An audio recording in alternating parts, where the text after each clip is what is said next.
Shirika la Msichana Tai limetoa mafunzo ya ujasiriamali kwa mabinti mkoani Mwanza kwa lengo la kuwajengea uwezo wa kujitegemea kiuchumi. Mafunzo hayo yamelenga kuwapa ujuzi wa kuanzisha na kuendesha biashara ndogo ndogo, usimamizi wa fedha pamoja na mbinu za masoko ili waweze kufanikiwa katika shughuli zao. Akizungumza wakati wa mafunzo, mwakilishi wa shirika hilo Bi Sandra Levocatus amewahimiza mabinti kutumia maarifa hayo walioyapata kama chachu ya mabadiliko katika maisha yao. Pia amesema kuwa uwezeshaji wa mabinti ni hatua muhimu katika kupunguza utegemezi na kukuza maendeleo ya jamii. Baadhi ya washiriki wameeleza kuwa mafunzo hayo yamewapa mwanga, ujasiri na matumaini ya kujikwamua kimaisha kwa kuanzisha miradi yao wenyewe. Hii ni News Update Media, Yusuf Shaban, Mwanza. Kwa majina naitwa Sandra Levocatus Shija, nafanya kazi na shirika la Msichana Tai lililopo Buswelo Ilemela, Mwanza, ambalo linajihusisha katika kumwezesha mtoto wa kike kuweza kutimiza malengo yake, akiweza kujiamini na kuweza kupambana na mila kandamizi.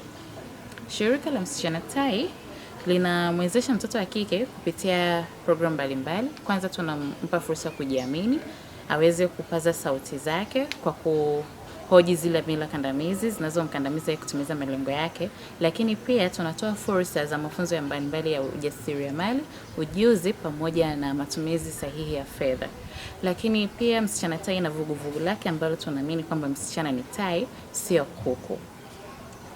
Katika siku hii ya leo, tarehe 1 mwezi wa 4, shirika la Msichana Tai tumeandaa mafunzo ya siku 2, leo na kesho, ambayo ni mafunzo ya ujasiriamali, ujuzi pamoja na mambo ya uhuru wa kifedha. Mafunzo haya yamelenga hasa kumwezesha mtoto wa kike aweze kuwa na uhuru wa kifedha, kwani tunaamini ya kwamba changamoto kubwa ama source kubwa ya ukatili katika wasichana ni ukosefu wa uhuru wa kifedha. Kwa hiyo akiwa na uhuru wa kifedha, ana uwezo wa kuwa na maamuzi katika jamii, katika familia na hata katika nchi. Lakini pia itamsaidia yeye kuweza kutimiza malengo yake. Tunaamini kwamba mafunzo haya yatakuwa na manufaa kubwa katika jamii yetu, hasa katika wasichana ambao wapo kwenye umri wa kubalehe, kwani itakuwa ni sehemu mojawapo ya wao kuweza kujua ni namna gani wanaweza kujiingizia kipato ili waweze kufikia lengo lao la kuwa na uhuru wa kifedha. Mafunzo haya kwa sasa yanafanyika kwa siku 2 tu, lakini kutokana na kwamba mafunzo haya hayawezi akawa ni ya kutosheleza, kwa sababu siku 2 sidhani kama ni siku ambazo zinazitosheleza mtu kujifunza vingi. Kwa hivyo baada ya hapa kutakuwa na fursa mbalimbali ambazo tutakuwa tunakutana nazo, tunaweza kuwalink wasichana na hizo fursa ili waweze kujiendeleza zaidi. Asante. Kwa majina naitwa Mpelo Suleiman Mwelevu, ni mshirika wa Msichana Tai. Leo nimeanza kuhudhuria mafunzo ya Msichana Tai na pia nimeanza kujifunza mambo mengi katika hili shirika.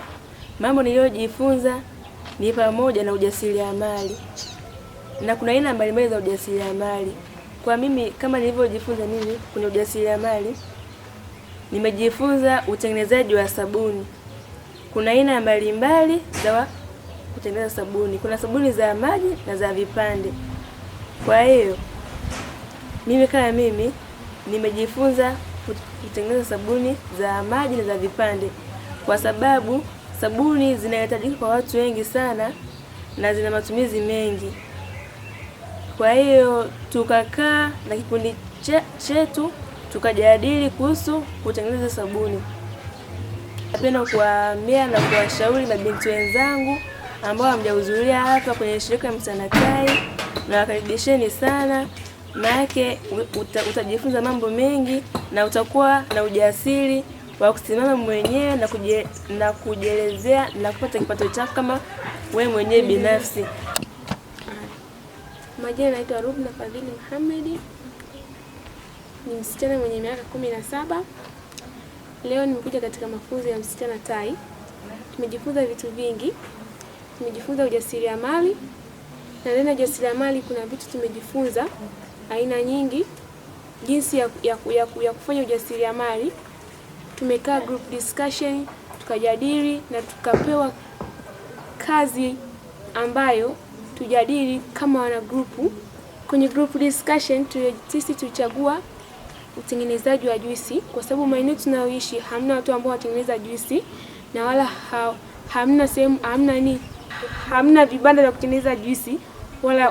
wala uuzaji wa juisi. Tukaamua kuchagua utengenezaji wa juisi za matunda. Matunda aina mbalimbali kama embe, passion, parachichi, tikiti, ukwaju, ubuyu na kadhalika. Pia nilikuwa nataka niondolee mila potofu za kusema kwamba watengenezaji juisi ni wachafu, juisi wanazotengeneza ni chafu, kwamba akitengeneza juisi ya tunda fulani huaga tunda limeoza au tunda limeoza. Hapana. Mtu anayetengeneza juisi ni msafi, anazingatia vigezo vyote vya utengenezaji juisi, na lazima azingatie usafi kwa ajili ya afya ya mtu anaenda kumuuzia. Asante. Kwa majina naitwa Winifrida Mkude au CFE Winifrida Mkude. Ni mwelimishaji wa masuala ya fedha, lakini afisa uhusiano pia kutoka benki ya TCB, na ni mjumbe wa bodi ya Msichana ni Tai. Na leo nimeshiriki mafunzo ya ujasiriamali kwa vijana ambayo yametolewa na shirika la Msichana ni Tai. Na kwa ujumla mimi nilikuwa mahali hapa kama mtoa mada ama mwelimishaji kwenye masuala ya fedha, hasa eneo la akiba pamoja na uwekezaji.